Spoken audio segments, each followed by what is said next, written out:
에스라서 7장 1절에서 여기 에스라 족보가 앞에 나오기 때문에 좀 천천히 또박또박 같이 맞춰서 읽겠습니다. 10절까지 시작. 2일 후에 바하사 왕 아닥사스다가 왕위에 있을 때에 에스라라 하는 자가 있느니라. 그는 스라야의 아들이요 아사랴의 손자요 힐기야의 정손이요 살룸의 현손이요 사독의 5대 손이요 아이두베의 6대 손이요 아마랴의 7대 손이요 아사랴의 8대 손이요 머라료의 9대 손이요 스라히야의 10대 손이요 우스엘의 11대 손이요 붓기의 12대 손이요 아비수아의 13대 손이요 비느하스의 14대 손이요 엘레아살의 15대 손이요 대제사장 아론의 16대 손이라. 이 에스라가 바벨론에서 올라왔으니 그는 이스라엘의 하나님 여호와께서 주신 모세의 율법에 익숙한 학자로서 그의 하나님 여호와의 도우심을 입으시고 왕에게 구하는 것은 다 받는 자이더니 아닥사스다 왕 제7년에 이스라엘 자손과 제사장들과 레위 사람들과 노래하는 자들과 문지기들과 너디님 사람들 중에 몇 사람이 예루살렘으로 올라올 때에 이 에스라가 올라왔으니 왕의 제7년 다섯째 달이라. 첫째 달 초하루에 바벨론에서 길을 떠났고 하나님의 선한 손에 도우심을 입어 다섯째 달 초하루에 예루살렘에 이르니라. 에스라가 여호와의 율법을 연구하여 준행하며 율례와 규례를 이스라엘에게 가르치기로 결심하였더라. 아멘.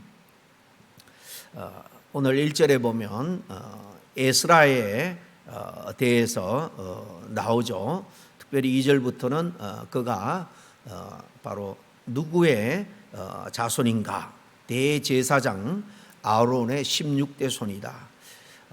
이스라엘 백성들은 자기들 족보도 중요시 여기지만은 특별히 이 제사장의 족보, 이 아론으로부터 해서 여기 나오는 엘라살, 이 아론의 아들이죠. 그리고 비느하사는 민수기에 죄를 범할 때 이스라엘 백성들의 죄를 심판한 그런 사람입니다. 쭉 사독도 여러분 잘 나오죠. 신약 시대에 이 사두개파라는 것은 바로 사독 계열의 제사장이다 라는 것입니다. 이 아론의 네 아들이 있는데 이 이다말에서 나중에 이렇게 엘라살로 또 제사장이 바뀝니다. 이 사독은 이 엘라살의 제사장인데 다윗 왕 때에 이 아비아달이라는 제사장이 있었고 또 이 엘라살의 제사장 사독이 있었죠. 엘라살은 그 반역한 아들 편에 들고 사독은 다윗 편에 들어서 그때부터 이제 사독의 이 후손들이 이 제사장 계열로서 혈통을 이어옵니다. 굉장히 복잡한 이 아론의 족보 같지만은 성경을 자세히 읽는 사람들은 여기 나오는 이름들이 이 앞에서 어떤 역할을 했는지 다 알 수 있습니다. 오늘 이렇게 에스라라는 사람을 소개할 때에 족보를 쭉 소개하는 것은 하나님이 특별히 구별한 사람이다라는 것을 보여주기 위함인 줄로 압니다. 우리가 1장에서 6장까지 지난 시간까지 읽었는데요. 이 에스라서는 10장까지 있습니다. 이제 절반을 넘기고 있는데 이 에스라라는 책 이름을 가지고 있는데도 불구하고 6장까지는 에스라가 한 번도 등장하지 않습니다. 그것을 여러분이 왜 그런가 의문을 가졌는지 가진 분이 있는지 모르겠습니다만은 오늘 읽은 이 7장에 와서 처음으로 에스라라는 인물이 등장을 해요. 이해를 돕기 위해서 이 에스라 10장밖에 안 되지만은 이 구조를 그리고 또 핵심 메시지를 전체적으로 살펴보면 또 이해에 도움이 됩니다. 지금까지 6장까지 읽었는데요. 쭉 1차 포로 귀환 총독 스룹바벨을 지도자로 해서 돌아와서 한 것이 성전, 무너진 솔로몬 성전을 재건하는 일이에요. 예배 장소를 회복하는 일을 했습니다. 그리고 이제 오늘부터는 2차 에스라가 지도자가 되어서 귀환을 해서 한 또 하나의 회복 운동이 있는데, 이것은 영적인 백성들의 영적인 회복 운동이에요. 그래서 에스라는 크게 두 가지 다른 회복 운동을 기록하고 있다. 그렇게 크게 이해하시면 전체 공부하는 데 도움이 될 줄로 압니다. 이 영적 회복이라는 것은 오늘 에스라를 소개할 때도 하나님의 율법에 아주 익숙한 자다, 능통한 자다라고 말하죠. 와서 하나님의 말씀 운동을 통해서 율법 교육, 말씀 교육을 통한 말씀 운동, 그리고 또 여전히 건물은 회복이 됐는데 또 절기는 지키지만은 정말 하나님 앞에 진심으로 예배함으로 해서 영적으로 주님과 동행하는 하나님의 백성으로 하나님의 뜻을 따라 사는 그런 모습이 아니라 그 이방인들과 자폰하고 섞이고 죄를 범하는 그런 모습 가운데 이 에스라는 영적 이 회개 운동을 벌립니다. 말씀 운동, 회개 운동. 그래서 거룩을 다시 하나님의 백성으로서의 구별된 거룩한 모습을 회복하는 그런 운동을 하는 것을 이제 7장부터 볼 수가 있습니다.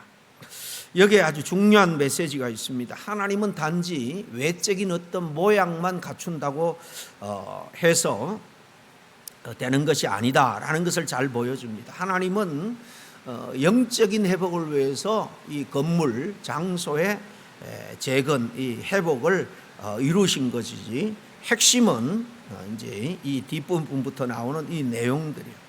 아무리 이 건물이 아름답고 시설이 잘 갖춰져 있어도 정말 하나님과 교제하는 하나님의 임재가 있는 예배, 말씀이 살아 역사하는 그런 예배와 신앙이 거기서 행해지지 않는다면 건물은 아무런 의미가 없는 거죠. 그래서 하나님은 성전 완공 다음에 말씀에 특별히 사로잡힌 이 에스라를 준비해서 보내줍니다. 이 오늘 말씀에 보면 이 에스라가 올라왔는데 뭐 이런 말이 있고, 뒤에 보면 또 예루살렘으로 올라왔다라는 말이 있습니다. 포로의 지에서 자란 에스라, 제사장의 후손으로서 말씀에 특별히 집중해서 연구하고 공부한 그가 왜 우리 민족이 이렇게 바벨론의 손에 의해서 심판을 받을 수밖에 없었는가? 영적인 문제다, 신앙적인 문제다. 그것은 바로 이 율법과 예배의 문제다. 그래서 열심으로 준비하고 이 예루살렘으로 올라왔다 그 말입니다. 항상 이스라엘 백성들은 북쪽이나 남쪽이나 어디 상관없이 예루살렘으로 갈 때는 올라간다, 그렇게 표현을 하는 거예요. 어쨌든 이 예루살렘에 와서 영적 회복을 펼칩니다. 그러니까 이 에스라서는 단순히 건축 이야기가 아니라, 성전 재건 이야기가 아니라 하나님의 백성이 어떻게 하나님의 백성답게 신앙적으로 회복되는가 하는 것을 잘 보여주는 이야기를 기록하고 있는 책이다라는 거예요. 이 역사적으로 좀 살펴보면 이 성경은 역사책은 아닙니다. 그래서 정확하게 역사적인 사실을 기반으로 해서 쓰여진 책은 아니기 때문에 정확하게 이 역사적으로 끼워 맞출 수는 없지만은, 그래도 특별히 구약 역사서는 일반 역사를 연구할 때도 많이 도움이 되는 것은 역사적 사실들을 그대로 많이 기록하고 있다는 거예요. 성전을 재건하고 봉헌 예배한 게 지난 시간 이 6장 이야기죠. 그리고 오늘 7장에 들어왔는데요. 7장은 에스라를 소개하고 이제 뒤에부터 다음 시간에 이 말씀 운동을 2차로 돌아온 포로민들을 이끌고 영적 운동을 펼쳐나가는 내용이 나옵니다. 6장과 이 에스라가 돌아온 요 이야기, 성전 재건과 에스라가 귀환한 이야기 요 사이에는 무려 역사적으로 58년의 갭이 있어요. 성전이 516년에 완공이 됩니다. BC. 예레미야가 포로로 돌아가서 70년 만에 귀환할 거다. 예레미야가 그렇게 예레미야서에 보면 예언을 해놨죠. 그건 두 가지 근거를 따져보면 그 예언이 이루어졌다라는 것을 알 수가 있습니다. 1, 2, 3차에 걸쳐서 포로가 잡혀갔는데 마지막 포로로 잡혀갈 때 성전이 완전히 무너졌습니다. 그리고 1차 스룹바벨이 들어와서 성전이 다시 세워질 때 516년이라 그랬잖아요. 그로부터 70년을 빼면은 마지막 성전이 무너진 때가 되는 거예요. 3차 포로. 정확하게 에레미야 예언대로 마지막 이 이스라엘 백성들의 삶의 중심은 성전이었기 때문에 성전이 무너지고 성전이 다시 회복된 것은 정확히 70년이에요. 또 하나 근거는 1차 포로로 잡혀가서 스룹바벨에 의해서 이 돌아온 거, 완공은 돌아와서 20년 만에 완공이 됐잖아요. 그러니까 그 3차 잡혀가기 20년 전에 1차 포로로 잡혀간 거예요. 그러니까 1차로 포로로 잡혀가고 1차 돌아온 것도 따져보면 거의 70년이 되는 거예요. 두 가지로 다 봐도 이 예레미야 선지자 예언이 얼마나 정확하게 이렇게 맞아 떨어지냐 하는 것을 우리가 놀랍게 확인할 수가 있습니다. 그럼 왜 이 책 이름을 에스라라 한가? 앞에 스룹바벨 또 예수아는 여호수아죠. 대제사장 둘이가 성전 건축을 주도를 하고 있는데 왜 이 에스라는 이름을 붙였을까? 이 에스라는 한참 이렇게 뒤에 등장을 하지만은 이렇게 부른 이유는 이 유대인들, 이 학자들이 그 전통에 따라서 이 책의 최종 목적과 핵심 메시지가 뭐냐? 바로 에스라의 사역에 두고 있기 때문이라는 것입니다. 성전 재건 자체보다 더 중요한 것은 바로 말씀의 회복이고, 그래서 언약 공동체로서 이스라엘 백성들의 영적인 회복, 영적 정체성의 회복이 중요하기 때문에 이것을 일으킨 에스라의 이름을 따서 이 책 이름을 에스라라 했다라는 거죠. 에스라는 단순한 인물이 아닙니다. 포로기한 공동체를 영적으로 재건한 아주 핵심적인 지도자로 이 당시 이스라엘 백성들, 영적 지도자들은 이해를 한 겁니다. 그래서 성중 건축 이야기, 재건축이죠. 무너진 솔로몬 성전을 재건한 이야기니까 그와 말씀 운동, 이렇게 영적 회복 운동을 기록한 책이지만은 이름을 에스라라고 붙인 거예요. 그런 점에서 오늘 이 7장에서 우리는 이 에스라서의 중요한 전환점을 보게 됩니다. 무너졌던 성전이 다시 세워지는 과정을 지금까지 보았다면 이제는 그것이 끝이 아니라 신앙 회복이 중요하죠. 건물은 세워졌는데 신앙은 여전히 무너진 상태로 방치되고 있다면 의미가 없는 거죠. 예배당은 번듯하게 서 있는데 온전히 정말 하나님께 살아 역사가 있는 예배, 말씀이 역사하는 그런 예배가 없다면 어떻게 될까? 형식적인 그런 종교 행위는 있지만은 하나님을 향한 온전한 믿음, 중심이 없다면 어떻게 되겠습니까? 그래서 이 영적 회복, 말씀 회복, 또 예배 회복이 중요한 거예요. 그래서 오늘은 이제 새로운 일을 시작하는 것을 보는데 바로 이 말씀의 사람 하나님이 에스라를 이미 오랫동안 구별하고 준비시켰다라는 것을 볼 수 있습니다. 이 에스라를 하나님이 사용하는데 오늘날도 마찬가지로 에스라를 사용한 하나님을 보면 오늘날도 어떤 사람을 하나님이 쓰는가 하는 것을 알 수 있습니다. 준비된 사람을 첫째로 쓴다는 거예요. 이 족보가 길게 나오는 것은 말씀드린 것처럼 단순한 지도자가 아니라 아론 계통의 16대 손이라고 나오죠. 이 계통을 잇는 제사장이다라는 것을 보여줍니다. 하나님 일찍이 그를 구별했고 준비한 사람이다.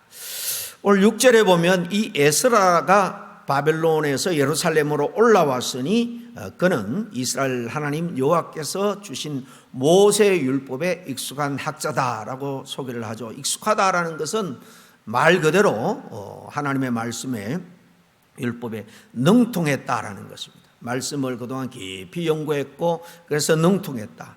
하나님은 즉흥적으로 사람을 사용하지 않는다라는 것을 보여줍니다. 준비된 사람을 사용해요. 하나님은 모세를 사용할 때도 광야에서 40년을 훈련을 시켰습니다. 다윗도 긴 목동 생활을 거쳐서 사울에게 쫓겨다니는 광야 생활을 통해서 그는 하나님을 전적으로 의지하는 훈련을 했습니다. 바울도 다메섹에서 회심을 하고 소명을 받은 다음에 바로 가서 복음을 전하는 것이 아니라 갈라디아서에 보면 아라비아로 갔다. 그리고 3년 후에 예루살렘으로 올라가서 사도들을 만났다라는 이야기가 나옵니다. 이 아라비아 강야, 이 예루살렘의 남쪽 지역이죠. 이 광야 지역입니다. 옛날에는 아바테아 왕국이 있었는데 유명한 페트라라는 지금도 성지로 유명한 곳인데 수도를 갖고 있는 그 광야 그 지역으로 가서 사실 훈련을 받은 거예요. 이 에스라도 마찬가지입니다. 우리가 종종 결과만 보고 하나님이 왜 저런 사람을 이렇게 귀하게 쓸까 의문을 가질 때가 많이 있습니다. 보이지 않는 시간들이 그에게 있었다라는 것을 우리가 알아야 됩니다. 아무도 알아주지 않아도 하나님 앞에서 말씀을 깊이 붙들고 살아온 시간들, 깊이 기도한 시간들, 순종한 시간들이 있었어요. 이 시간들이 하나님의 일꾼을 만드는 겁니다. 오늘날도 하나님은 화려한 사람보다도 이렇게 보이지 않는 곳에서 기도로 말씀으로 준비하는 사람을 찾으세요. 말 잘하고 세상에서 인기 있는 그런 사람보다도 무엇보다도 말씀에 뿌리 내린 사람을 찾는 것을 볼 수 있습니다. 또 하나 오늘 이 예스라를 통해서 하나님의 사람은요, 하나님의 말씀을 아는 것으로 끝나면 안 된다는 것을 잘 우리에게 보여줍니다. 오늘 본문의 가장 중요한 말씀은 마지막 이 10절 말씀의 핵심인데 같이 한번 읽겠습니다. 시작. 에스라가 여호와의 율법을 연구하여 준행하며 율례와 규례를 이스라엘에게 가르치기로 결심하였더라 그랬습니다. 여기 세 단계가 나오는데요. 연구했습니다. 그리고 준행했다. 그리고 여기 가르치기로 결심했다는 거예요. 그는 실제적으로 이제 돌아와서 가르치는 일에 전념을 했습니다.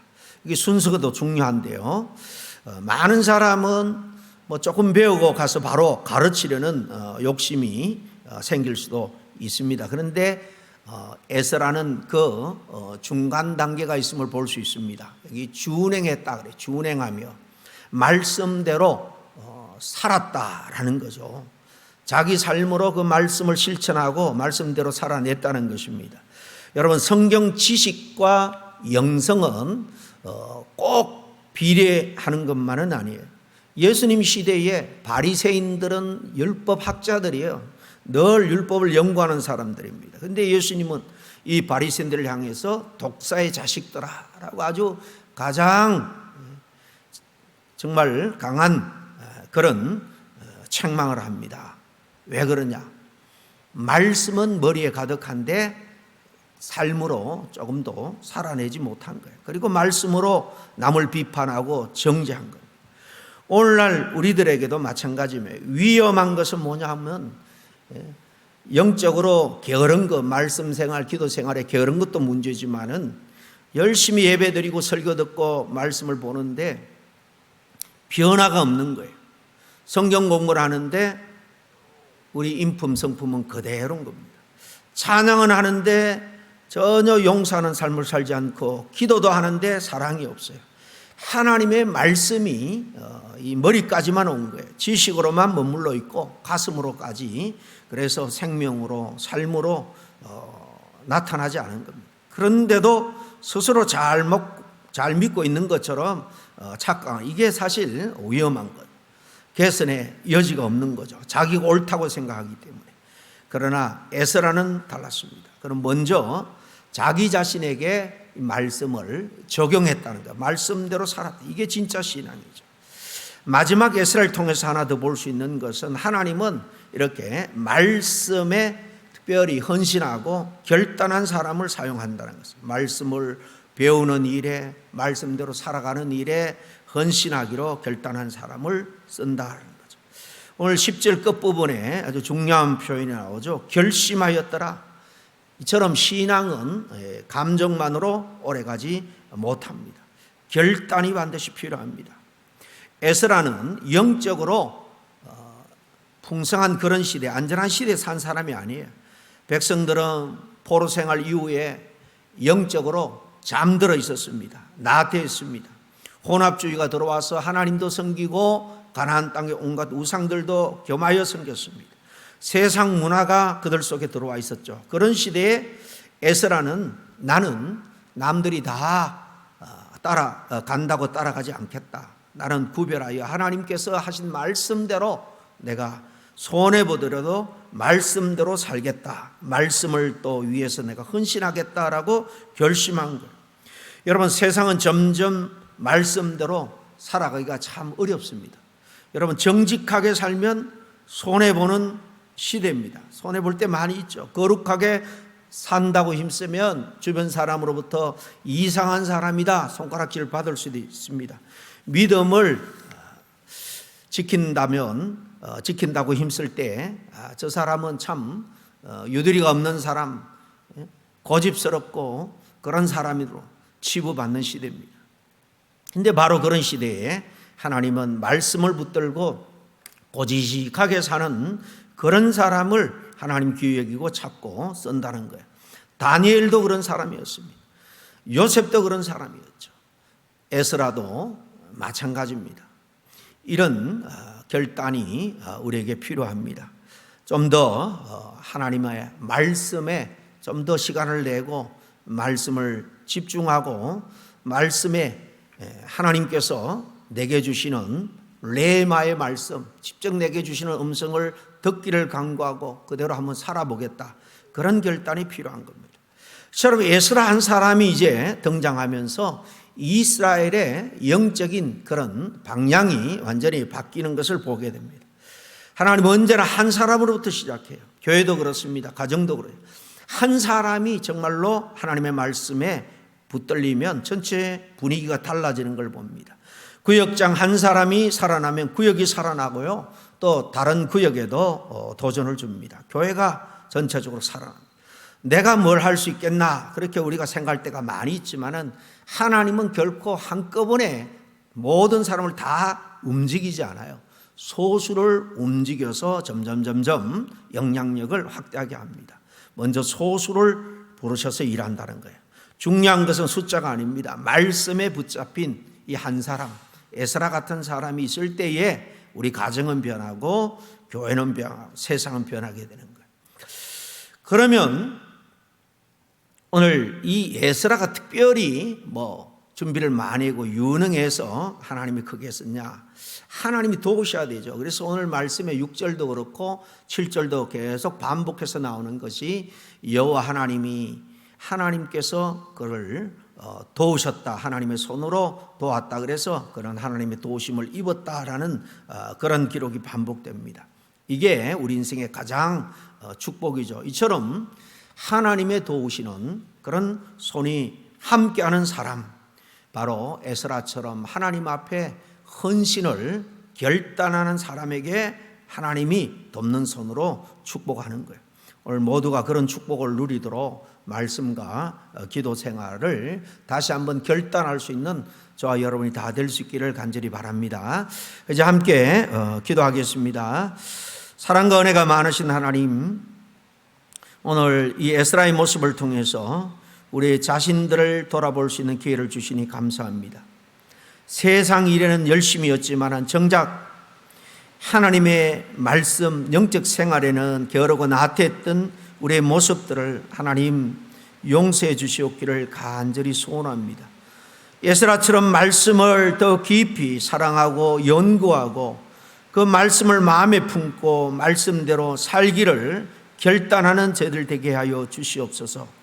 이제 말씀을 그저 수동적으로 듣기만 하는 신앙이 아니라 내가 말씀을 탐구하고 묵상하고 말씀대로 순종하는 그런 신앙이 되게 해 주시옵시고, 그저 입술로만의 신앙이 아니라 삶으로 나타나는 그런 신앙인의 삶이 되게 해 주시옵소서. 우리 모두가 말씀에 사로잡힌 사람으로 살아가게 해 주실 때에 주님께서 늘 저를 도우시고 그래서 하나님 나라를 위해서 쓰임받는 우리 모두가 될 수 있도록 인도해 주시옵기를 간절히 바라고 원하며 예수님의 이름으로 기도하옵나이다. 아멘.